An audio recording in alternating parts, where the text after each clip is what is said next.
Hello and welcome to another draft analysis of Ace. Okay, now we're to day 2 of the PGL. This is the first series of the day. It's EG versus VGJ.Thunder. VGJ.Thunder is the team with Syla, Ayo as well as Fate and Yang. And EG is now with Creed stepped down as captain and it's Fierce coming in as replacing him as the captain, and Creed shifts to the position 4. Okay, so in the past when Creed was drafting, he likes to draft around Park as well as Earthshaker, like that will be his priority in the first phase. But with Fear now taking over, he probably have a different approach to the drafts, and there haven't been a lot of games for EG to actually know how's Fear's style of drafting. Okay, so moving on, VGJ.Thunder has the first pick. They ban away Chen and Lich. Chen is a targeted ban towards. It has been seeing the return of Chen ban a lot more recently. Kuroki, Puppy, as well as Z-Freak are the 3 main players that I can think of now that gets the Chen targeted towards. And now VGJ.Thunder decided to ban it against EG as well. And on the side of EG, they ban away Death Prophet as well as Veno. Death Prophet is one of the heroes that VGJ.Thunder is really comfortable playing. I think it's their top pick hero in the current patch. They are a relatively new team, but in this patch alone, they have played it 9 times, I think, which is the number 1 pick already in their whole lineup. Okay, so VGJ.Thunder first pick, they go for Nyx Assassin, and EG respond with Spirit Breaker Jakiro. VGJ, the second pick, the Necrophos. So EG's lineup, you can see that they're pretty aggressive right from the get-go with the Spirit Breaker pickup. And the Jakiro, I believe, has a potential to be a off-lane Jakiro rather than a position 5 Jakiro.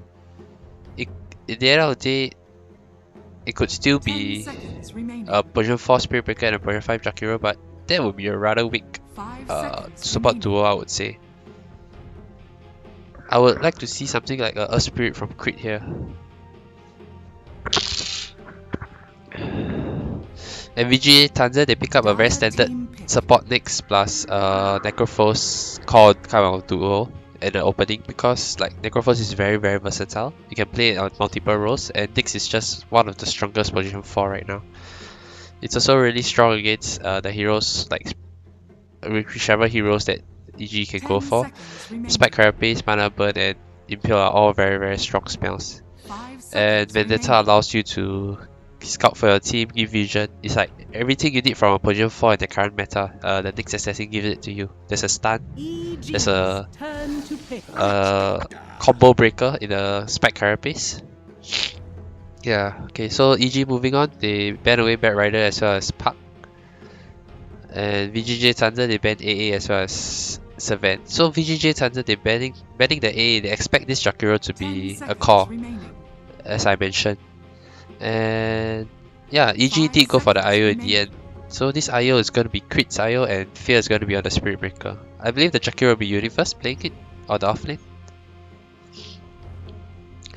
The VGJ.Thunder, they go back for the Witch Doctor. Witch Doctor is a very strong hero against IO, in the sense that when you relocate, you're always in pairs, and cast can be very powerful. It's also very good against Spirit Breaker.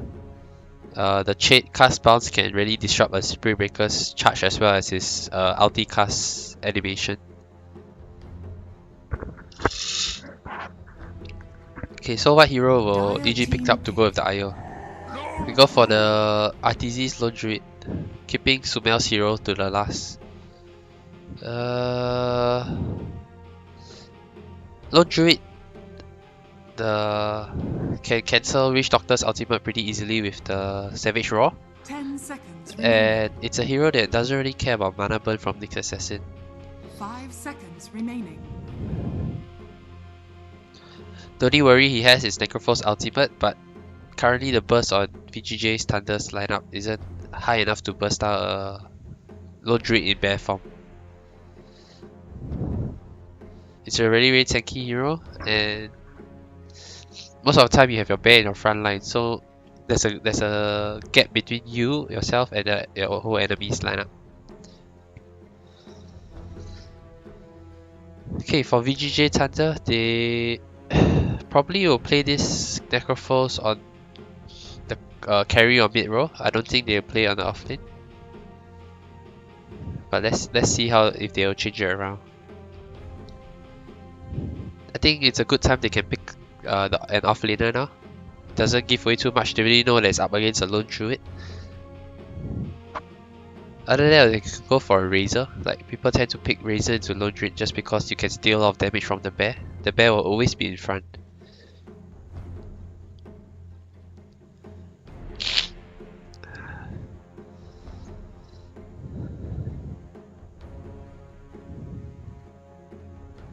Currently, EG seems like a very comfortable draft. The IO for crit, the lone druid for RTZ, and I think Fear has been playing Spirit Breaker quite a bit as well.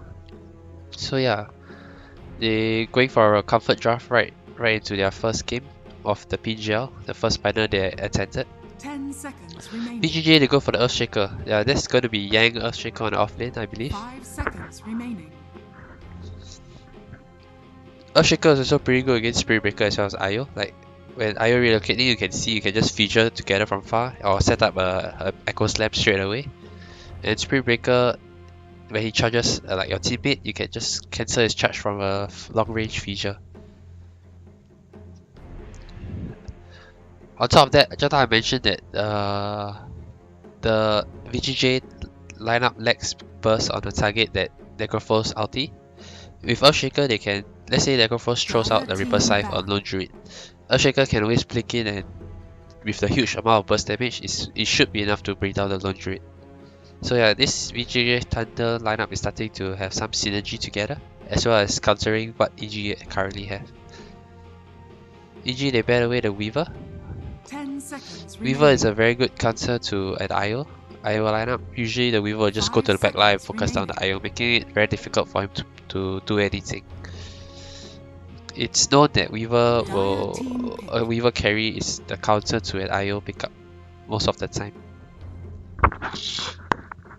And VG.Thunder, they last banned Sumel's Quick of Pain. It's something that EG has been going for Sumel quite a bit. It's, I think, among the top 5 pick heroes for 10 EG. seconds remaining. Anyway, sorry if I sound very 5 nasal. seconds remaining. My nose is actually currently blocked. I apologize for it. EG's turn to pick. Lycan. Oh, and VGJ.Thunder actually go for the Lycan here. It's actually a hero that we almost never see anymore. I think this is the first time I seen Lycan in like 20 to 30 games maybe that I've been doing draft analysis. Or even just watching the game. And EG, they go for Sumel's Bloodseeker. Bloodseeker is a really good answer to Lycan. Like, when you rupture the Lycan, there's nothing he can do. Lycan wants to run around and fight, but Bloodseeker just counters that. That's such a good last pick by EG. I really like that last pick a lot. Bloodrite is also a really strong spell against Necrophos. The only problem is that it's very easy for Nyx Assassin to get Spike Carapace off Bloodrite and stun the Bloodseeker. But I think that's one of the least of his concerns. Oh, this last pick Bloodseeker against the Lycan makes me give the draft advantage straight away to EG's side. It's like when your position 1 hero, the core that you rely so much on, gets counter picked so hard, it just feels really hard for your game.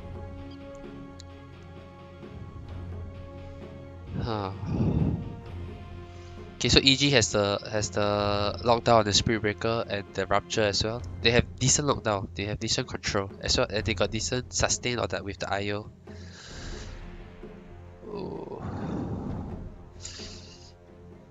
Draft wise, I'm gonna go with EG, but based on history, EG always has like the game 1 kind of like slow warm up kind of performance. They tend to not do so well in their first game. But hey, if just purely looking at the draft, EG definitely have the better draft right here. Okay, so let me know what you think of the draft analysis, and if you like what I do, please subscribe and like the video. And once again, sorry for the nasal voice, and thanks for watching.